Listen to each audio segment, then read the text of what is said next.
This is a clip from The Ancient Gift. The full episode is available free on all podcast platforms. You can click the link in the description and access the full episode now. Another way to look at it is so like Western astrology and Vedic astrology use the sidereal zodiac, it's the same sky for anybody. Okay. It's the same Yes. sky. It's a way of looking at it and dividing it up a little bit differently based on timing and astronomy. All the same stars are there, all the same constellations are there. So with Western astrology being the tropical zodiac, it is the same zodiac as we are using in Vedic astrology. It's Leo, it's Cancer, it's Virgo, it's all the same signs. How those signs are divided up in the sky are that's pretty much the same too. It's the way we do the charts differently. But so you think of it this way: you have your rashis, which are your signs. Rashis are signs in Vedic astrology, and it literally means a heap. It means a heap of stars. And within that heap of stars, we have things we recognize, like the Big Dipper, Orion, things that we recognize. Right. But it's not like their houses in the sky are like this square or this triangle. It is, it's based on degrees, but behind that, there's a lot going on. And in Vedic astrology, we also use all the nakshatras, which is diving into, let's just call it more constellations within a constellation would be the other way to think about it.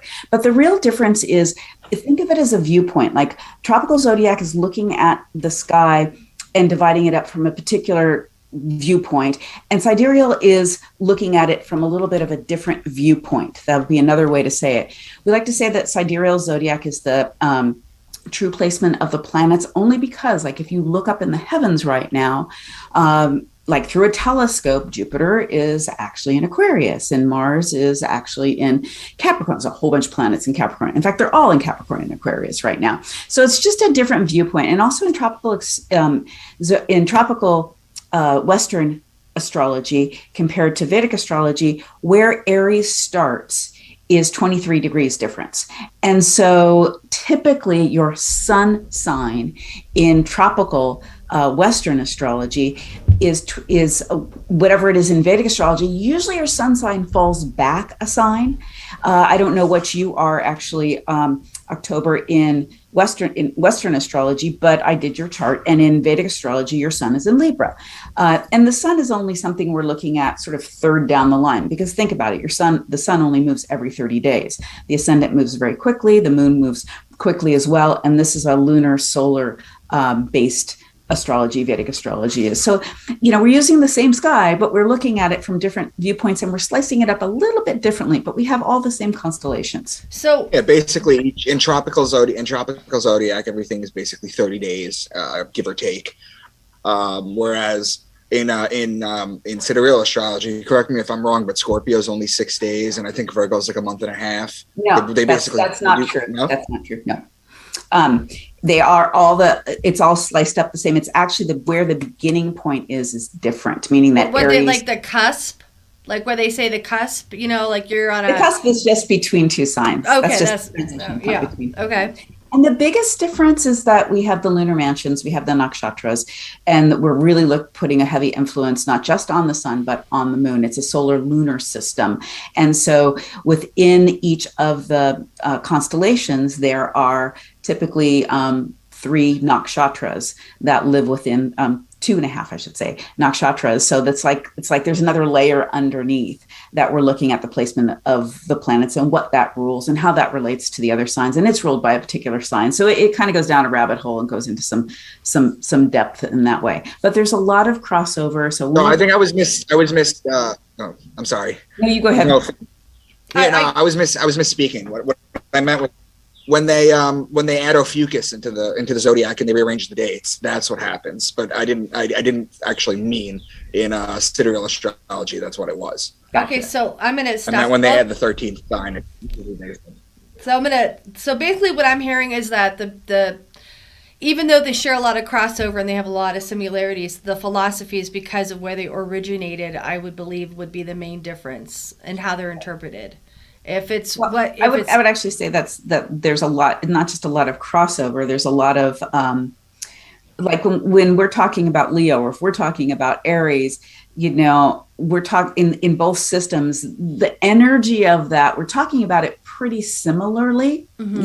Actually the differences are a little bit more outlying than that we're looking at the nakshatras and the moon. We're also not putting as much value on the outer planets in Vedic astrology, meaning Pluto, Uranus, Neptune, and whatever outer planets that don't animate light, because Jyotish Vedic astrology is the words for Jyotish. Jyotish is the Sanskrit word for Vedic astrology, and it translates into the science of light. Just like Ayurveda comes from the Vedic texts as well. Deepak Chopra made that very famous in the West, and that translates into the science of life. So we're looking at light and how it animates, and then we look at the outer planets when they're in conjunction. Now, we are totally geeking out for someone who doesn't know a lot about astrology. Yeah, I know. We should weave it back into what's going to be really relevant here today, because we could go way down this rabbit hole and have so much fun doing it. Right. No, and I have a million questions. So you guys come from, this is a completely different kind of platform today, I think, for both of you, because you have, although a lot of similarities and a lot of the same kind of studies that you guys have done and overlapped, what I'm hearing, Micah, is that you've focused really, religious text and historical text and have decoded them. I prefer to call them ancient holy texts, because that's really what it is, ancient holy texts. And I did, you mentioned the Emerald Tablets, which I found fascinating. What is your take on the Emerald Tablets? I mean, is it something you can summarize like briefly, or is that not really? Well, the thing about the Emerald Tablets is it believe it or not, I kind of tie the Emerald Tablets and the Quantum Hermetica together, because the Emerald Tablets come from a guy named Thoth, or it was attributed to a guy named Thoth. In the Egyptians, it was Hermes. Okay, so the Hermetics comes from Hermes. Hermetics. The third principle of Hermetics is the principle of vibration, where nothing rests, everything vibrates. That's the third principle of Hermetics. Whereas quantum physics is only now figuring out string theory, where everything vibrates. So we've known about this for thousands and thousands of years. It just kind of disappeared. The Emerald Tablets of Thoth are a lot more quantum physics than they are astrotheology, but there is astrotheology within there too. These ancient texts, including, most importantly, the Bible, they're made up of what's known as the seven sciences, okay, which are metaphysical, astrological, that's what I touch base on, that's what I teach, astrological, anatomical, alchemical, spiritual, esoteric, and mythology. What the Bible is not is literal historical reality, and it's not even original. It draws most of the things from other ancient texts. For example, the example I like to give is that the Ten Commandments, right, which were given to Moses on top of Mount Sinai. Sinai, incidentally, is a combination of two ancient words: the Sumerian word sin, which means moon god, and Ai, which means mountain. So it was the mountain of the moon god. Why? Because they would look at Mount Sinai and they'd see the moon coming up behind it. So they would consider it Mount Sinai. That's why it was called Mount Sinai. The Ten Commandments actually come from the Egyptian Book of the Dead, chapter 125. You can literally just open up the Egyptian Book of the Dead and read them. They're right there. So a lot of the stuff is borrowed from previous. It goes all the way back. The flood story goes back to the Epic of Gilgamesh. Have you ever spent any time on the cuneiform tablets of Samaria? Matthew LaCroix has done a lot of work, and I'm not sure if you're. There's a lot that I have to do. Like, I do have the Bible. I have a large print Bible. I bought one of those like grandma Bibles that are like huge print, and what